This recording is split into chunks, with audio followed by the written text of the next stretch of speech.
Sir இந்த story direct உங்ககிட்ட சொல்லும் போது உங்களுக்கு என்ன தோணுச்சு? இப்போ இருக்க கரண்ட்ல வந்து எல்லாமே நடந்துன்னு இருக்கு. மக்களை வந்து அடிக்கிறதெல்லாம் போலீஸ் தான், பின்னாடி இருக்கிறதெல்லாம் ஆட்சியாளர்கள் தான்.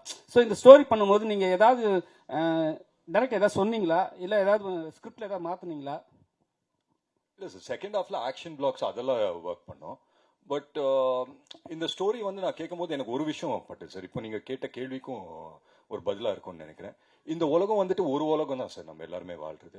பட் பெர்ஸ்பெக்டிவா பாத்தீங்கன்னா 3 உலகத்துல இருக்கிற மாதிரி இருக்கும். ஒன்னு நான் பாக்குற உலகம், என் பெர்ஸ்பெக்டிவ்ல எனக்கு தெரியற உலகம். ஒன்னு உங்க பெர்ஸ்பெக்டிவ்ல இருந்து தெரியற உலகம். பட் ரியாலிட்டி என்னன்னா 2 பேரோட ஒரு காமன் பாயிண்ட் ஒன்று மீட் பண்றோம் சார். அதுதான் ரியாலிட்டி, அதுதான் நிஜம் உலகம். ஸோ வந்துட்டு இங்க யார் சார் தப்பு, யார் கரெக்ட்? ஸோ யூனிஃபார்ம் போட்டவங்க எல்லாமே கரெக்ட் அப்படின்னு கிடையாது.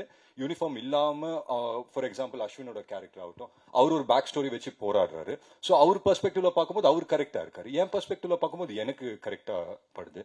ஸோ நீங்க ஓவராலா பாத்தீங்கன்னா யாருமே இங்க சரி, யாருமே தப்பு கிடையாது சார். சூழ்நிலை, அந்த சூழ்நிலைக்கு நாங்க எடுக்கிற முடிவு இல்ல அந்த சூழ்நிலைக்கு கொடுக்கிற ரியாக்ஷன்ஸ் தான். அந்த விதத்துல பார்த்தா I think it is an overall entertaining ஃபிலிமா பண்ணுங்கிறது தான் நோக்கம். அதை பண்ணியிருக்கோம் நம்புறேன். அதான் சார், இந்த படத்துக்கு ஹீரோயினே தேவையில்லை, ஒரே ஜானர்ல போயிருக்கலாம். அந்த ஹீரோயின் கேரக்டர்னால என்ன பிளஸ், ஒரு டூயட் இல்ல, ஒரு இது இல்ல, ரொம்ப இது இல்ல, அந்த மாதிரி தைரியமா படம் எடுக்கலாமா சார்? ஒரு ஜானருங்கும் போது ஃபாரின் படங்கள்லாம் நிறைய வரும், உங்களுக்கே தெரிஞ்சிருக்கும்.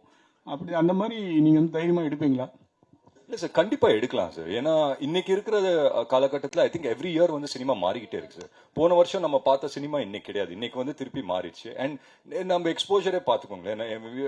நெட்ஃபிளிக்ஸ்ல வந்து நிறைய கண்டென்ட் எக்ஸ்போஸ் ஆகிறோம், இல்ல ஓடிடி பிளாட்ஃபார்ம்ஸ், நிறைய பிளாட்ஃபார்ம்ஸ்ல எக்கச்சக்க கண்டென்ட் வருது. பட் தியேட்டருக்குள்ள போகும்போது மியூசிக் அதெல்லாம் தேவைப்படுது சார். ஸோ நம்ம 2.5 hours நம்ம ஒரு படம் பண்றோம்னா இதுதான் நம்மளோட ரூட்ஸ் இல்லை சார். அஃப்கோர்ஸ் நாங்க வந்துட்டு ஹாலிவுட் படத்தை பார்த்து ஆஹா ஓஹோ அப்படின்னு சொல்லலாமே தவிர, அதே மாதிரி இங்க படம் எடுக்கிறதுக்கு அவங்க இருக்காங்களே சார். இங்க வந்துட்டு நம்ம ரூட்ஸ்க்கு தகுந்தாப்புல ஒரு படம் எடுக்கலாமே அப்படின்னா, அண்ட் நம்மளோட ரூட்ஸ் என்ன சார்? மியூசிக் நமக்கு தேவை. அண்ட் மியூசிக் இல்லாம ஒண்ணுமே கிடையாது சார். இந்தியாவை பொறுத்த வரைக்கும் இல்ல இந்தியன் சினிமாவை பொறுத்த வரைக்கும் மியூசிக் இஸ் அ மஸ்ட்.